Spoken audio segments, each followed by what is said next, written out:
Right, we have fixed the issue that we were having. Um, this classroom with way Visual Studio was talking to SQL Server. So that problem has been rectified. I posted from last semester the replacement video where I covered the same thing, but I'm going to go over it again today. This is like really important. This is sort of the basis of every project that you're going to be working on from here on in. So it's really important that you understand it and understand it well. I want it so that it's automatic that you can do these things. Like you don't have to stop to think, like do this, do this, do this, do this. And that only comes from seeing it done a couple times and then doing it yourself a few times. So we're going to go and we're going to create a sample. We're going to go through the tutorial and create a website that uses scaffolded pages to do CRUD functionality on the movies table. So I would encourage you to try to do that. This is your assignment. I think it's due, I don't know if it's due tomorrow or next week. Tomorrow, I think. But I encourage you to try this as soon as possible to make sure your installation is correct. Because as we could see last time, there's dozens of little things that could go wrong and that affect the way your particular installation works. And a lot of them I've seen before. There's probably some I haven't seen before. All right. But the bottom line is test it out, make sure you can do this. And should be okay. And just to reiterate, those of you that are doing this on a Mac, review these two resources, Visual Studio on a Mac and migrations on a Mac. All right, most of what we do will be the same as on a Mac. The difference will be when you actually go to update the database. The syntax is a little bit different.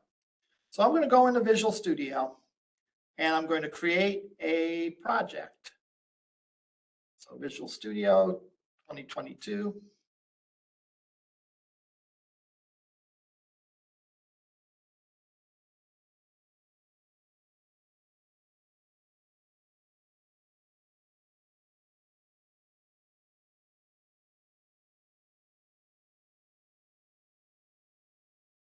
I create a new project.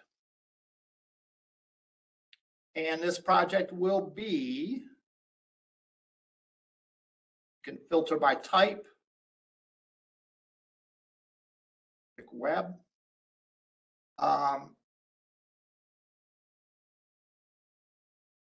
This was reinstalled, so this is in a different position than last time. But right here, ASP.NET Core Web App with Razor Pages. So this includes the example pages that we've looked at so far.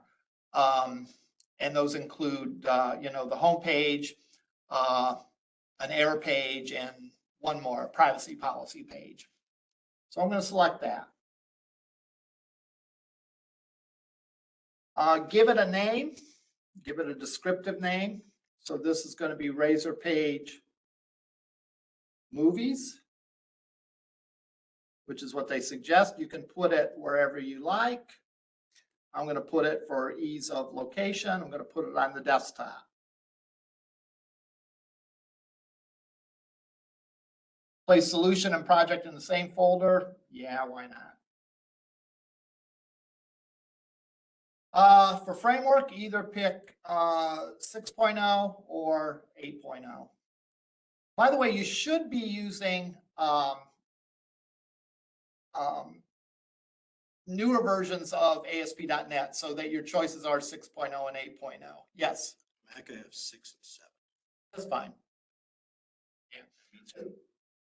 As long as, I had a student that was using ASP.NET.5 or something. And that was like way, I couldn't even open up his code because it was, an old version. Authentication type, we're going to choose none for this one. We'll come back to that later on. I click create and it does its magic. We've seen all the files it creates. Okay. Now, first thing we're going to do is we're going to create our model. So I'm going to go and create a models folder.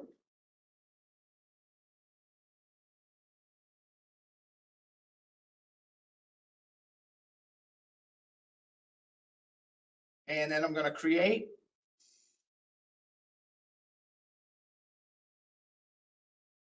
new item. And I'm going to, again, as I stressed last time, give it the singular name. So this is going to contain, this table is for the movies that we have, but this class represents a single movie. So give it the name of movie, no S on the end. I've seen instances where if you use the same name for this and for the pages folder that we're going to set up in a minute here, where you actually get an error. So don't tempt fate. Go ahead and give it the singular name. So we're going to give a plural name when we create the pages. Add. Get this. I'm going to go into the tutorial.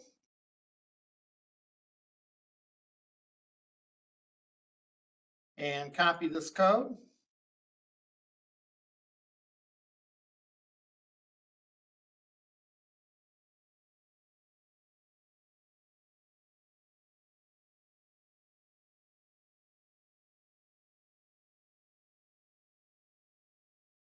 I called it Razor Page Movie instead of Razor Pages, so I have to adjust that.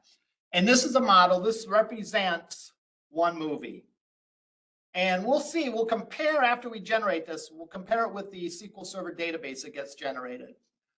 It's smart enough to know that because this is an ID, that this is going to be the primary key. Title, release date, genre, and price. The little question mark after the data type means it's optional, so we do not have to enter a genre. All right, once I have that, I'm going to go here and create a folder to put the pages in. And this I will give the plural name to, movies. This is where we started to run into problems last time. I'm going to right mouse on here and say add scaffold item. And you can scaffold all kinds of things. We're going to scaffold Razor Pages using Entity Framework, CRUD. We are asked for the model that we're using. Well, we only have one model, the movie. And we asked for the database context class. Now, I'm going to go over this because you do something different the first time you create a table or a class and with a subsequent one. There's nothing in the dropdown right now because we have no database context in this application. I'm going to hit the plus and it will generate a default database context name, which you might as well use. You don't absolutely have to, but you might as well use. So I'm going to click add. That's what you do the first time through. Click the plus and take the default name. I'll show you what we do with subsequent ones. Then I'm going to click add.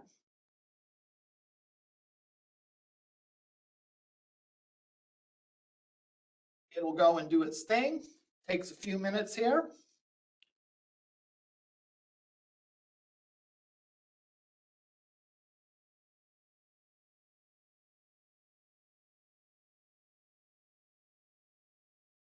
It's smart enough to install any packages that you may need for this.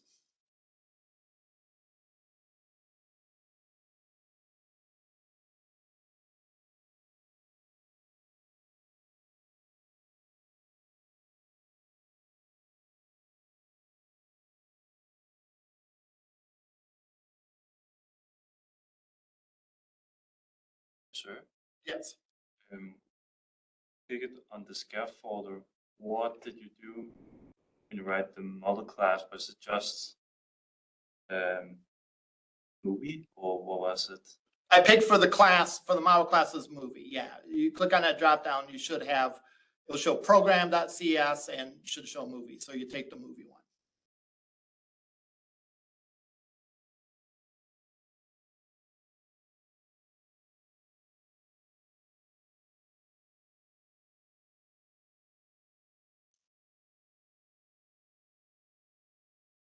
And this is taking a little while.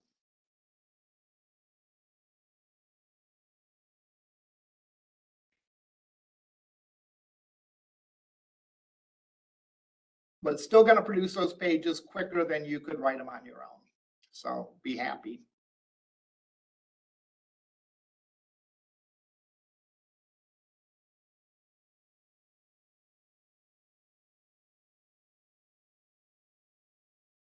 All right, so it did. It created those pages. Notice that we have the CRUD functionality, the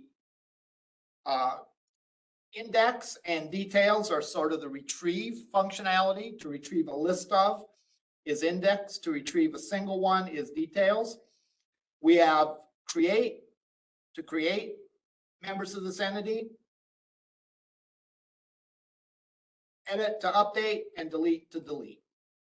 All right, now what we have to do is we have to sync up our model with the database because there's been no database created yet.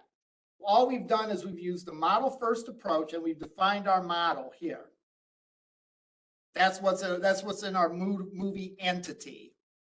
There's actually code that will go and will translate this into a database table. And it'll create a database and create a database table. Now, this is a very simplistic model. There's just like one entity in it. There's no relationships between entities or anything like that. So it's a very straightforward translation to translate between this and the database.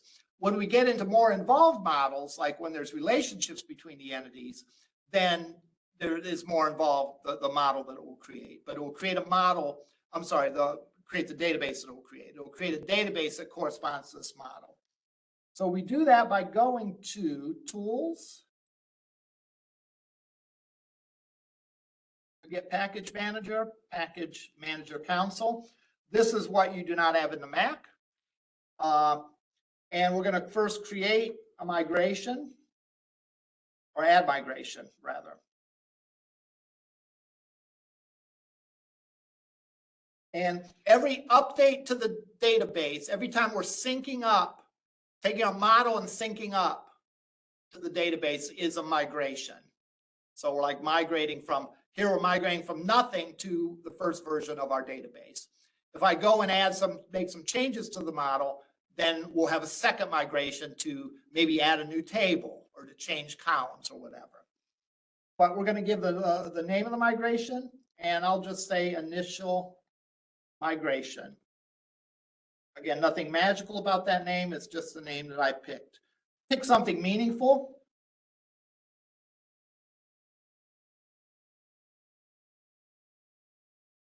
It goes and does its thing and tells you that you can remove this migration if you need to. It actually creates in a migrations folder a class that shows what it's going to do. Normally, you don't need to look at these, but this is sometimes useful for debugging, especially for me if you have an unusual situation.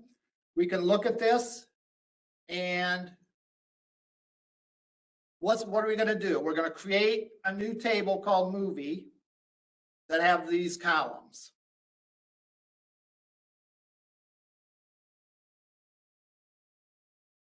And it's smart enough to know that ID is usually known, usually is the primary key of a table. So if it's either ID or if it's table name ID, it'll by default make that the primary key of the table. Now, if we remove the migration, it's going to sort of revert back to the earlier version. And in that case, it's going to drop the table movie. So the remove does the down migration or removing a migration undoes what the migration does. So since we added the table, the undo would delete the table. So now we're going to update the database, and this is where things went south last Tuesday. So I'm going to type update database, and it will do its thing. And it succeeded. Tip of the hat to our lab guy who fixed the problem in here. He fixed it by just downloading the newest version of Visual Studio. So again, there's all kinds of reasons why things don't sync up exactly right. So let's run this and see. Oh, one last thing, and this is important. We now have a new entity that you can see a list of, add new, retrieve, update, and delete. We need to add that to the navigation. So navigation is in this folder here. Oh, my mistake. It's in this folder here, and it's the layout CSS243, and I can simply duplicate one of these items.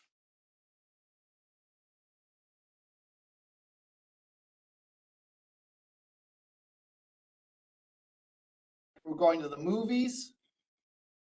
So we do movies /index. Again, that's the subfolder that's in. We want to call up when we go to this link, we want to go up to in the movies page, in the movies folder in the pages, we want to go to this index. So this URL will map to that index.cshtml.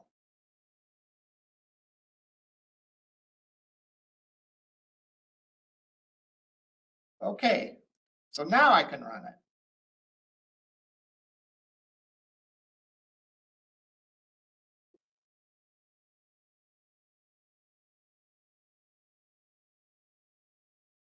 And here we go. And we have this. And with our movie navigation, we go here, and this is the default scaffolded page. All right. Now, remember, this is what it does for you when you scaffold it. This is the default. All right. This is what it generates for you. You can change that any way you want. The one thing that I hate to hear is when students say, well, that's what Visual Studio did. No, you wrote the program.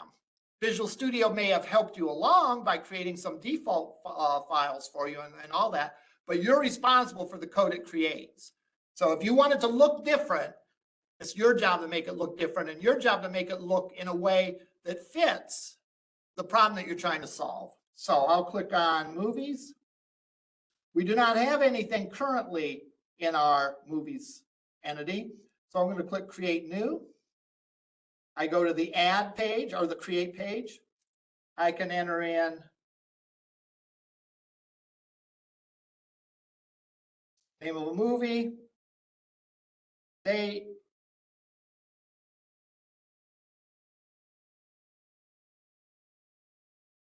not 2976, 1976.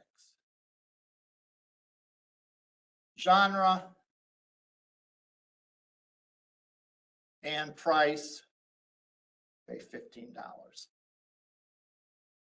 Now, in a perfect world, but we don't want to get ahead of ourselves, but genre should actually be another table so that you can choose among the allowable genres in a drop-down list. By just making this a freely entered text box, you run the risk of someone typing in sci-fi, someone typing science fiction, and having wrong spellings or alternate spellings or dashes or whatever. So again, this in a perfect application would be a drop-down that pulled the stuff up from the genre table. But we haven't gotten that far yet, so I'm just pointing this out. So later on, like when you do your project, all right, you shouldn't say, well, you know, the movie example didn't have a drop down. Well, you're doing better than the movie example. So you should have drop downs. I click create and there it goes. I can edit it. I can view the details. And I can delete if I want to.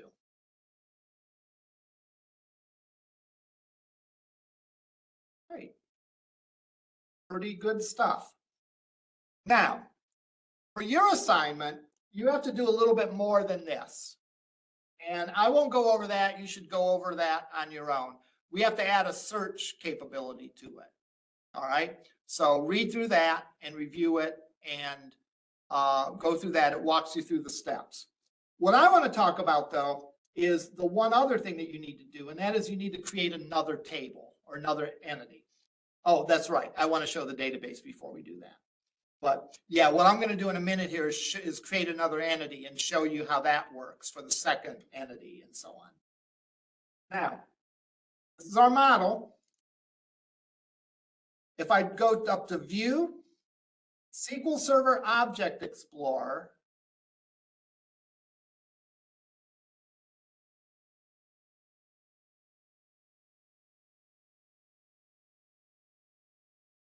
I can right here see the name of our database. And the name of our database is going to be the name that we've given our project, or our context rather, which is the name of the project, and with some numbering after it. So I can click on that and view the tables. There's currently one table in it, other than a migration table. It contains these columns, an ID, title, release date, genre, and price. Corresponds exactly to what we have here. And again, I don't know how well you can read this, but that is the primary key. You can also right mouse on this and view the data if you want. Now, that being said, ideally, you would never need to go into the database, because if everything goes as planned and there's no little hitches or whatever, that when you create the model, you will do a sync up to sync it up with the database. Everything gets added, and you'll not need to go back and make any adjustments to the database. In fact, you should not. Only in extreme troubleshooting situations will I say go into the database and make this change.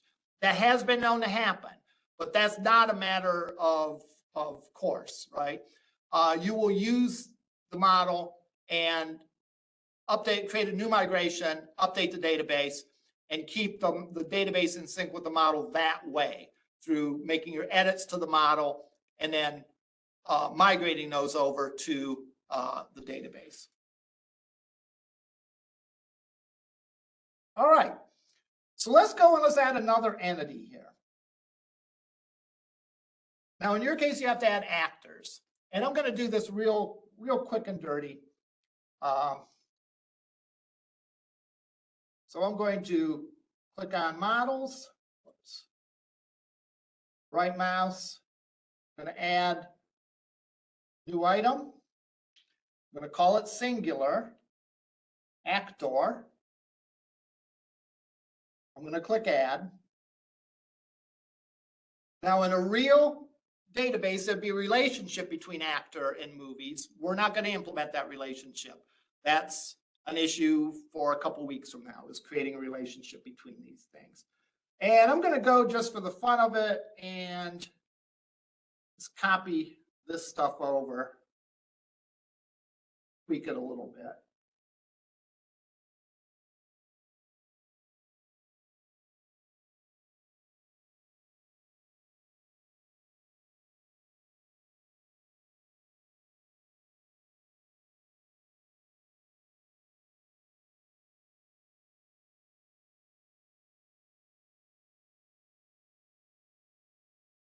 I'm going to keep ID. Instead of title, I'm going to call it name.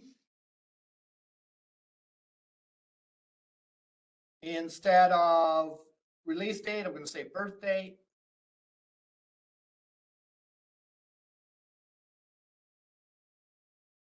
And I'm just going to get rid of these two. All righty. So now I've created my actor entity. So what do I need to do? I need to create my scaffolded pages for these. So I'm going to go into my pages folder again. Right mouse here, we're going to say add. New, or let me create the folder first. My mistake. New folder. I'm going to call it actors. Again, the plural.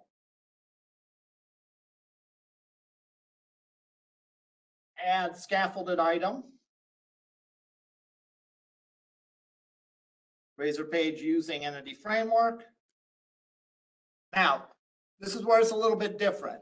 Notice that this is pre-populated with the context that we used before. That's great. That's what we want to do. All right. That's what we want to do.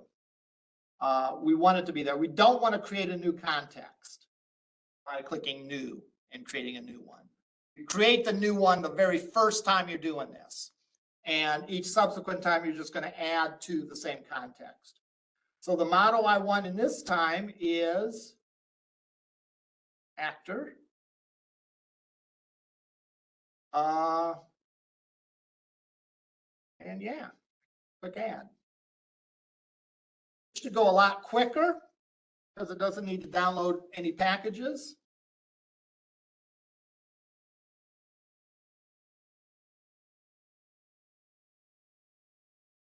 A lot quicker. I want to add this to the menu just like I did with movies.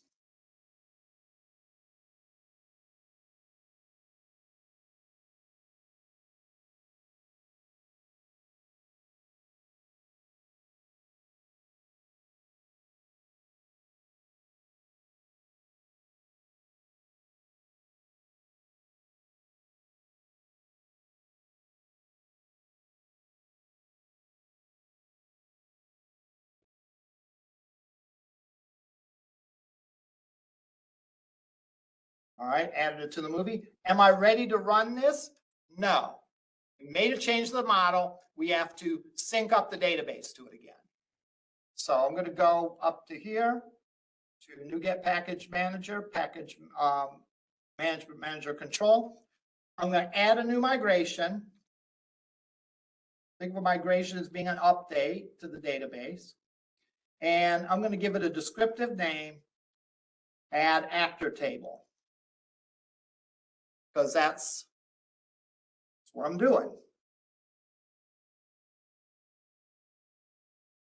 Then I'm going to update the database.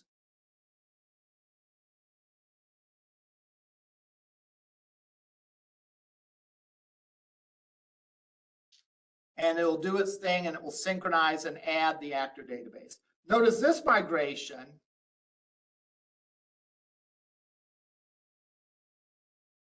doesn't do anything to the movie table, right? Because we didn't make any changes to that model. It doesn't do anything to the movie table. The new thing in this is the actors model. So it creates the actors table. And to reverse the migration, removes the actors table. So now we got two tables.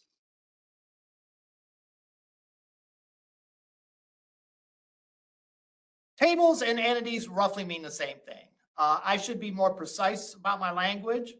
From the viewpoint of the code, we have two entities. We have two classes. From the viewpoint of the database, we have two tables in the database. Those two classes map to two tables in the database. It's not always a simple one-to-one relationship, especially when there is relationships between the entities. But in our case, each one of our entities is standalone, so it's a one-to-one translation. And we can go in, we can add.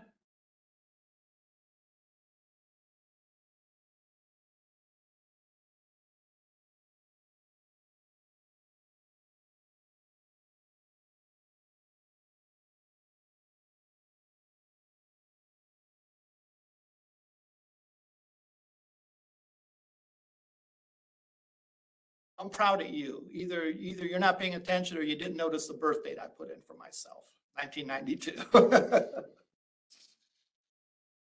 All right. Let's look at some of the other files that we have, because we now have some new stuff in those control files.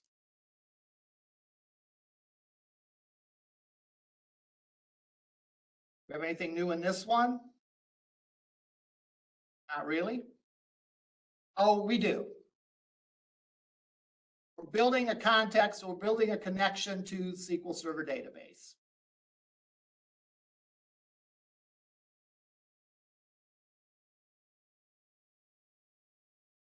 And in this one, we now have our connection strings.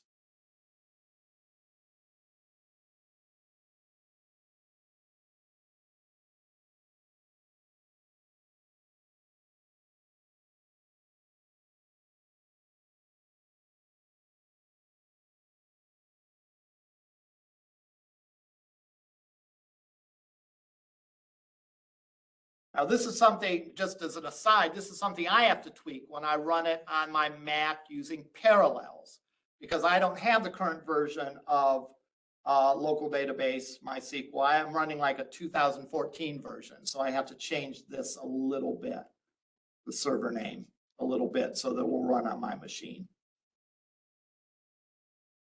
If you were to download this application and you were running a different platform, you would have to tweak this and probably this to get it to work. Now, if you create this application on your machine, it should work from the word go, because it will use actually a SQLite database for you, as opposed to SQL Server, those of you that are using Mac. All right, what else do we have? We have this movie context file. That shows that we have a data set for movies and a data set for actors.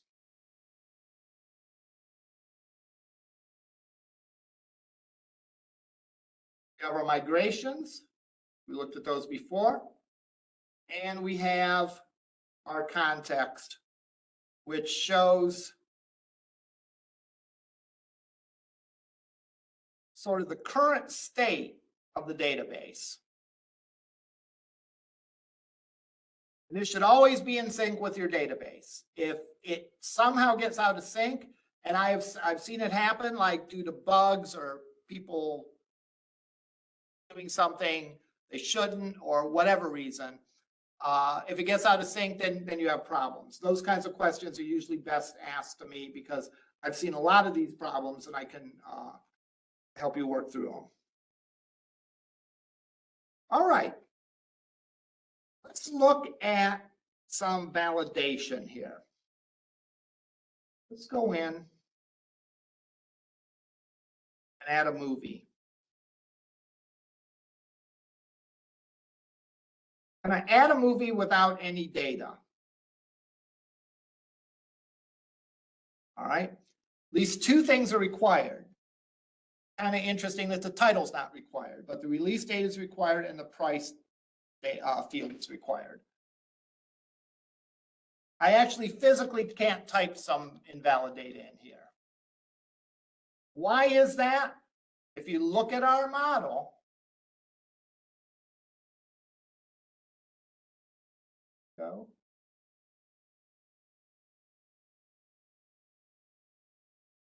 look at our model for movies, we specify that this is a type, date, time. So therefore, we can only type in numbers in it.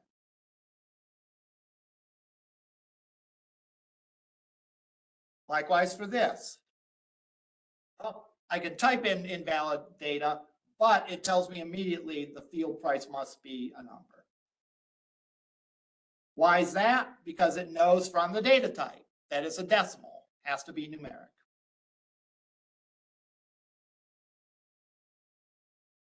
Now we can do better than that, because it will allow me to enter this in, if I'm not mistaken, with just those two things.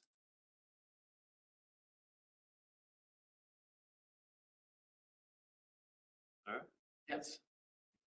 Is it, okay, so it's always, you have a number with, if it's an int or if it's a decimal or whatever, you always need to press if you use entity framework core, or how can that be?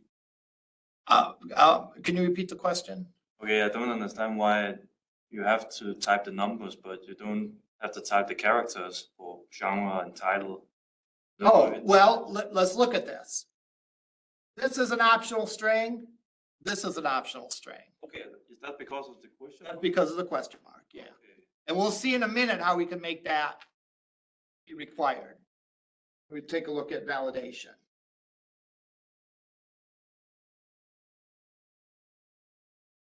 So we can add it, and there it is. Now, as was mentioned a second ago, it's a great lead into the next part of the lecture. As was mentioned, that's not too good of a thing, right? To be able to, we want to add some more validation, all right, to this. So what we have is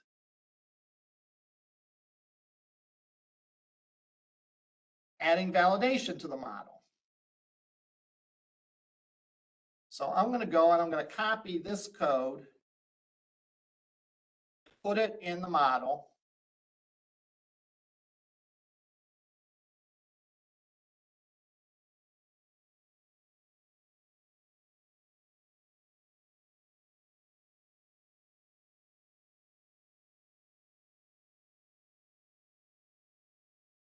We have to use these because you notice here we have all these little thingies called data annotations.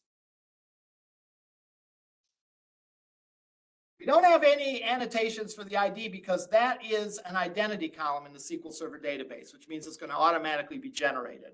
So the first movie we enter is going to be movie 1, the second one's going to be movie 2, and so on. So let's go and let's save this, and we probably don't have to, but I'm going to play by the book and update my database again.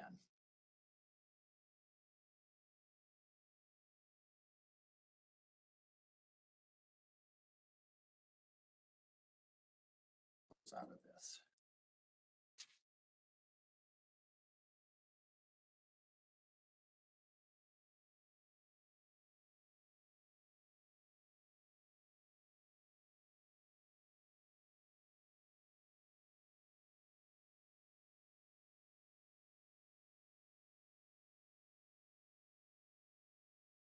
All right.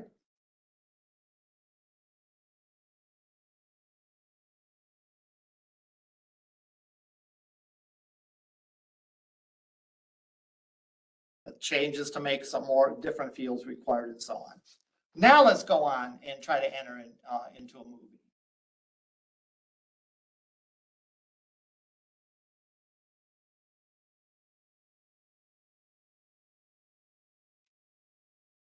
Now if we go and do this, we get errors for everything. Field is required. Release date is required. Genre is required. Price is required. All right. If I just type the letter A in, we get an error saying that title must be a string with a minimum length of 3 and a maximum length of 60. I'm not sure if that is realistic. I think there are the movie Up, right? We talked about that before. The movie Up wouldn't work here, but we'll pretend that it does. Can I cheat this way? Yeah, put a space. Oh, hey, I didn't write this. Genre, similar thing. I think there's must match the regular expression, so on. In other words, it has to start with a capital and the price, and we create it. Okay, interesting thing. This is a little quirk of this. Notice it's not saving it. First time this happened, this had me puzzled beyond belief. What I'm going to do is I'm actually going to look because I believe I know what the problem is. And I think I know how to fix it.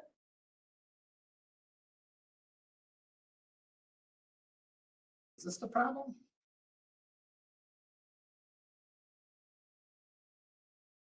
No. Okay. So what do you do when something like this happens? It's almost like I plan these problems to happen so I can demonstrate something, but it's not quite that, but you might as well take advantage of it. So one option is to stare at the code. We haven't looked at the code yet. We'll do this next week, but if we look at the movie create over here, we'll notice that this function gets called on post because there's a form on there whose method is post. So when we post the data after we finish editing it, or adding it rather, on post async gets called and it runs through the step. So the first thing it does is it validates the model. All right. It makes sure that everything is fine as far as the validation rules of the model. And everything sure looked fine.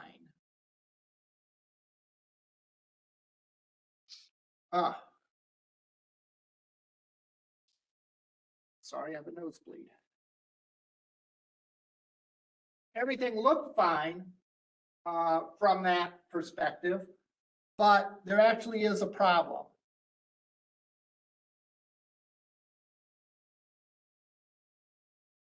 And let's follow that through. So what we're going to do is we're going to put a breakpoint here.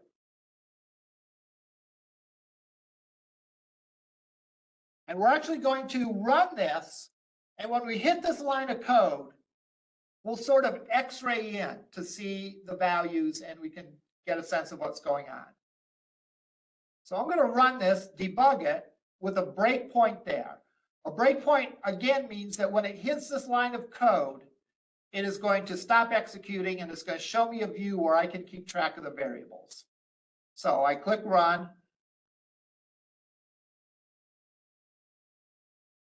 Movies, create new.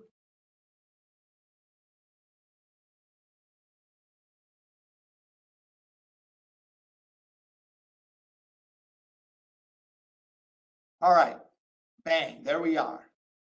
So what this does is this says if not model state is valid, return the page. So essentially redisplay the page. Well, when would model state be invalid? It would be invalid, or is valid rather. If is valid is true, then the page is valid. And you want to continue and add the movie and save the data and be on your way. But if the model state is valid flag is false, then we have an error. And sure enough, our model state, it's a little hard to see, but if you look down here, our model state is valid flag is false. So for some reason, it thinks there's an error in there. Let's look and see why.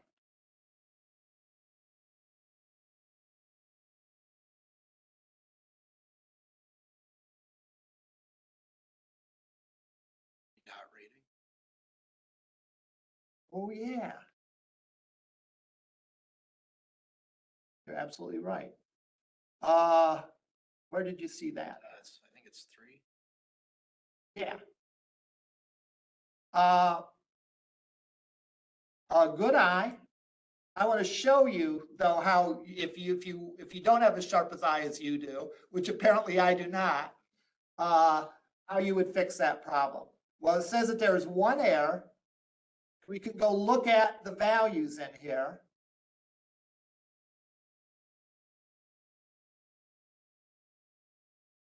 The first one is validating the subkey of genre.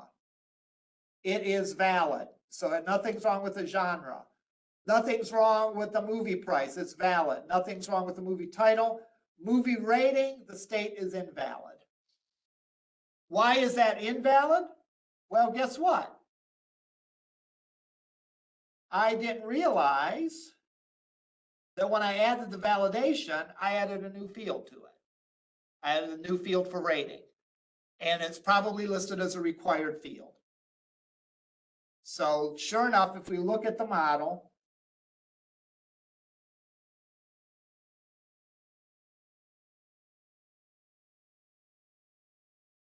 rating is required.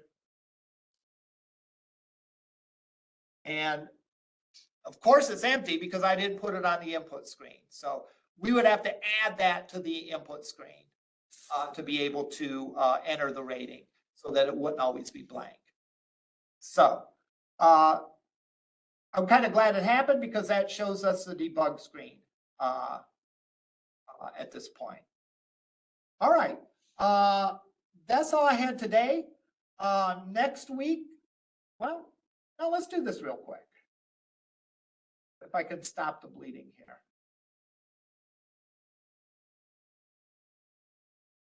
Let's go and add it to the create. How am I going to do that? Well, I need to change it to this.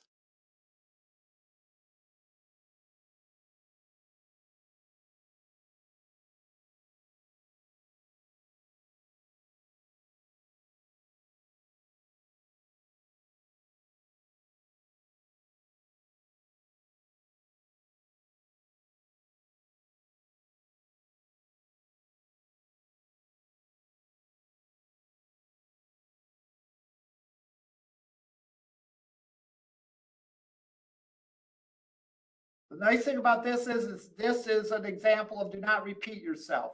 If I wrote another page on which you could enter a movie, those validation rules would apply there as well. So I've gone and added that to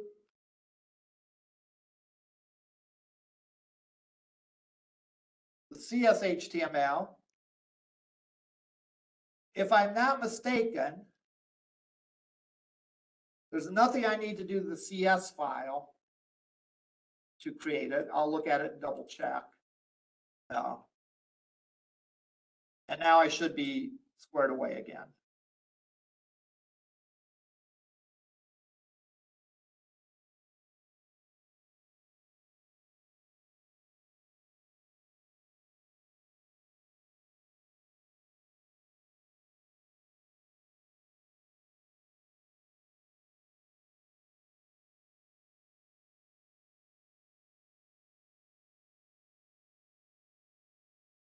And we're back debugging it. And if we now look at those fields that we had before,